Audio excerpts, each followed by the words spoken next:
اس ملک کو بہترین ملک بنانے کے لیے ہم سب نے مل کر آگے بڑھنا ہے۔ آپ بجٹ پیش کر رہے تھے، ہم میں اختلاف تھا، رائے کا اختلاف تھا۔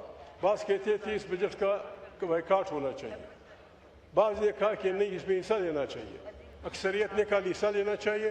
ہم آئے، ہمارے بچوں نے بڑی محنت کی، بہترین تقاریر کی، اس میں آپ نے یہ کمال کر، یہ کیسے چلے گا؟ آپ کا یہ رویہ مثال غلط ہے، آپ کا یہ رویہ خطرناک ہے۔ وہ ریچھ کو لڑاتے تھے، کوسا صاحب ریچھ کو لڑاتے تھے کتوں کے ساتھ۔ میں آج اس لیے بولا، کل آپ کی باتیں ساری پاکستان نے سنی، تھوڑی سی مہربانی کریں، جو میں نے کچھ کہا ہے مہربانی کریں، ہمیں نہ چھیڑیں۔ وہ پنجابی میں کہتے ہیں نہ چھیڑ ملنگانو، ہمیں نہ چھیڑیں، ہمیں نہ چھیڑیں، بہت نقصان اٹھاؤ گے۔ God bless you.